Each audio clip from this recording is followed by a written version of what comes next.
नमस्कार मैत्रिणींनो, मी ज्ञानेश्वरी. आजच्या व्हिडिओमध्ये बघा तुम्हाला स्टेप बाय स्टेप आणि सविस्तर अशी डायरेक्ट अस्तरवरती कटिंग कशी करायची तर तेच व्हिडिओमध्ये दाखवणार आहे. व्हिडिओ लास्टपर्यंत नक्की बघा आणि कटिंगसाठी बघा या 3 स्केलचा मी यूज करणार आहे. जर तुमच्याकडे स्केल नसेल तर कशा पद्धतीने ड्राफ्टिंग करायचं, मार्किंग करायचं तर ते सुद्धा तुम्हाला सांगणार आहे. तर सर्वात आधी बघा जो अस्तरचा कपडा आहे का तर तो डबल फोल्डेड अशा पद्धतीने ठेवलेला आहे. स्केलच्या सहाय्याने एक सरळमध्ये रेष आखून घ्यायची आणि यानंतर बघा तुमच्या ब्लाऊजची जेवढी उंची आहे का तर तेवढी तुम्ही उंची टाका. तर मी 15 इंच ब्लाऊजची उंची होती तेवढी उंची टाकून घेतलेली आहे.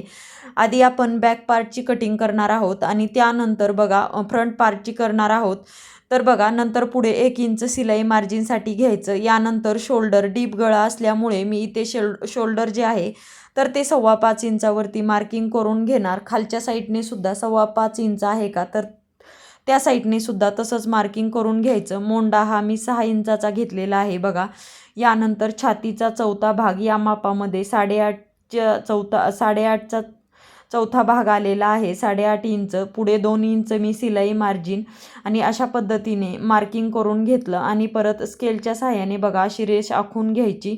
शोल्डर आणि मोंडा हे परफेक्टमध्ये आपण मोजून घेतलेला आहे. यानंतर कमरेच्या साईडला बघा जेवढी कंबर आहे तर त्याचा चौथा भाग या मापामध्ये 7.5चा चौथा भाग आलेला आहे आणि पुढे 1 इंच मी बॅकच्या टक्ससाठी आणि पुढे 2 इंच शिलाई मार्जिन अशा पद्धतीने ड्राफ्टिंग करून घ्यायचं. आणि बघा पुढे सुद्धा फिटिंगच्या बाजूला सुद्धा 16 इंच बरोबर आलेला आहे का म्हणजे 15 + 1 इंच शिलाई मार्जिन हे चेक करायचं. यानंतर फिटिंगच्या बाजूने सुद्धा अशा पद्धतीने स्केलनी रेष आखून घ्यायची. परत फिटिंगची एक रेष आखून घ्या तुम्ही. तर बघा दोन्ही रेषा मी परफेक्टमध्ये आखून घेतलेल्या आहेत. तर बॅक पार्ट असल्यामुळे मागच्या मोंड्याचा आकार हा 1 इंचावरनं मी देणार आहे आणि जर तुमच्याकडे स्केल नसेल तर ऑप्शनला तुम्ही अशा पद्धतीने आकार द्या. दोन्हीचा सेंटर काढा. बघा मी मोंड्याच्या साईडचं आणि फिटिंगची जी आहे चेस्टचा भाग तर त्या बाजूने ना त्याचं सेंटर काढायचं ना अशा पद्धतीने हे तिन्ही पॉईंट मॅच करायचे गोलाकारमध्ये. तर बघा मी स्केलच्या सहाय्याने आकार देत आहे. जर तुम्ही स्केल यूज केली तर परफेक्ट तुमचा आकार येईल. जर तुम्ही नवीन शिकत असताल तर अशा पद्धतीच्या स्केल यूज करा ज्यामुळे कटिंगमध्ये ना खूप जास्त महत्त्वाचं आहे. स्केल जर यूज केल्या ना परफेक्टमध्ये फिटिंग बसते ब्लाऊजला आणि जेणेकरून काय होतं आपण शोल्डर मोंडा कशाही पद्धतीने मार्किंग करत नाहीत. तर बघा इथे मी गळा रुंदी जी आहे का तर ती 2 इंचाची घेतलेली आहे वरच्या साईडने आणि खालच्या साईडने 2.25 इंच गळा रुंदी घेतली जेणेकरून पाठीवरती गळा हा पसरट तयार होईल. कारण खाली पण 2 इंच घेतली तर असा गळा खूप व्यवस्थित नाही दिसणार पाठीमागे. त्यामुळे शोल्डरची पट्टी जी आहे तर ती गळारुंदी कमी घेतलेली आहे जेणेकरून 2.5-3 इंचाची पट्टी तयार होईल. बघा हा मोंड्याचा भाग आहे. पूर्ण ड्राफ्टिंग आपलं झालेलं आहे. अशा पद्धतीने मी बॅक साईडची कटिंग करून घेते पूर्ण ड्राफ्टिंग झाल्याच्या नंतर. तर बघा मी कटिंग करतच आहे. तोपर्यंत तुम्ही अजूनही व्हिडिओला लाईक केलेलं नसेल तर व्हिडिओला लाईक करा. यानंतर हाच पार्ट घ्यायचा आणि फ्रंट पार्टच्या ड्राफ्टिंगसाठी अशा पद्धतीने हा पार्ट बघा व्यवस्थित मी ठेवून घेतला.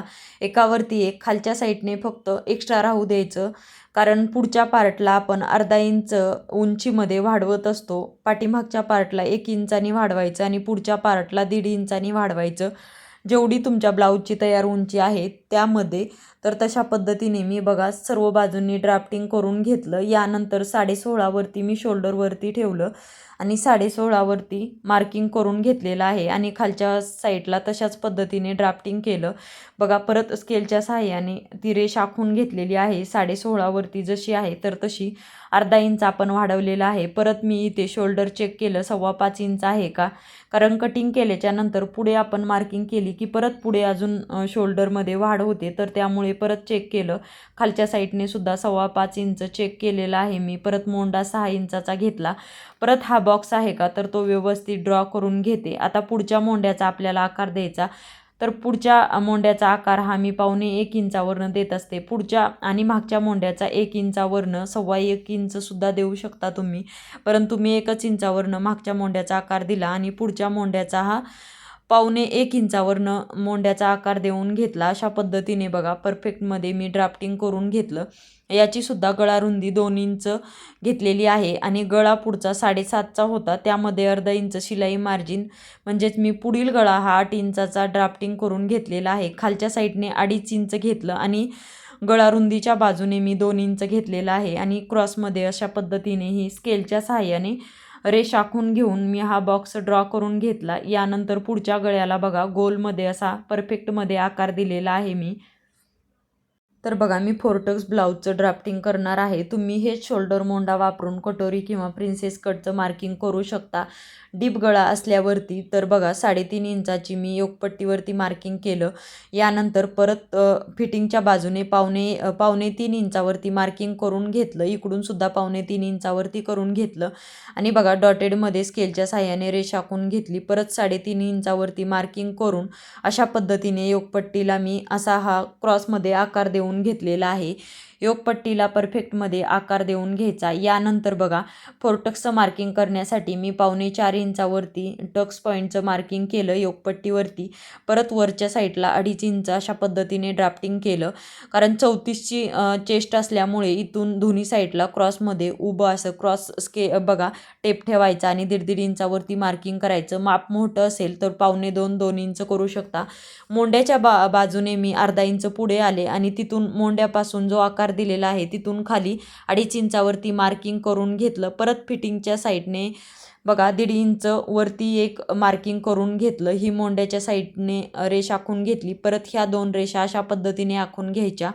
तर असं बघा आपलं फोरटक्सचे चारही पॉईंट आपले तयार झालेले आहेत. अशा पद्धतीने टक्सचं मार्किंग करून घ्यायचं आणि बघा हा जो मेन टक्स आहे तर तो पावणे एक इंचाचा द्यायचा, जेणेकरून टोटल टक्स हा 1.5 इंचाचा तयार होता आणि बाकीचे टक जे आहे तर ते टोटल अर्धा इंचाचे तयार होतील. असे पाव इंच दोन्ही साईडने मार्किंग करून घ्यायचे. मोंड्याच्या साईडचा टक्ससुद्धा असाच मार्किंग करायचा. तर बघा आपलं अशा पद्धतीने फोरटक्सचं ड्राफ्टिंग झालेलं आहे. तर तुम्हाला मी सांगते हे जे 2 टक्स आहेत तर ते 2 टक्स आपण उंचीमध्ये ऑलरेडी अर्धा इंच वाढवलं.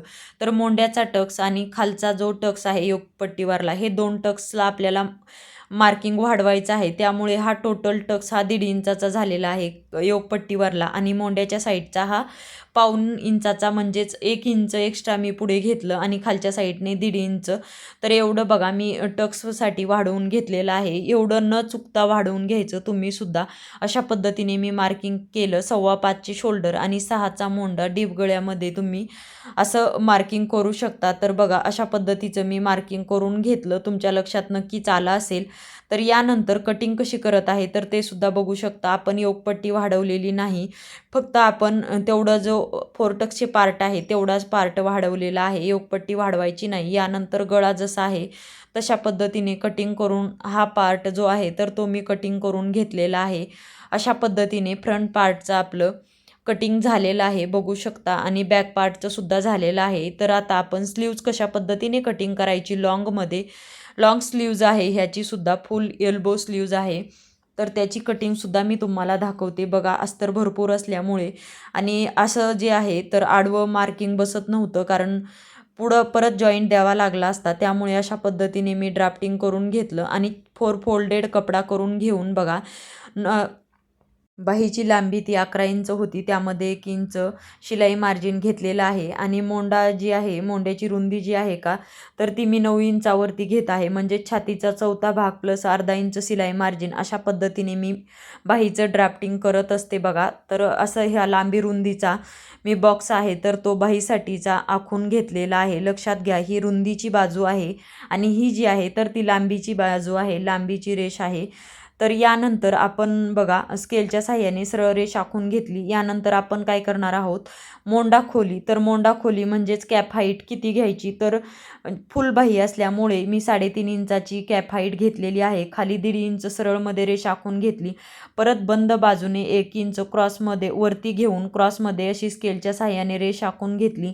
परत दंडघेर घ्यायचा. जेवढा मापामध्ये तुमच्या दंडघेर आहे तर तेवढा दंडघेर घ्या. या मापामध्ये 5.25 इंच प्लस पुढे 2 इंच शिलाई मार्जिन अशा पद्धतीने मी दंडघेर घेतला आणि बघा स्केलच्या साहाय्याने मी स्लीव्जला मस्त असा आकार देऊन घेत आहे.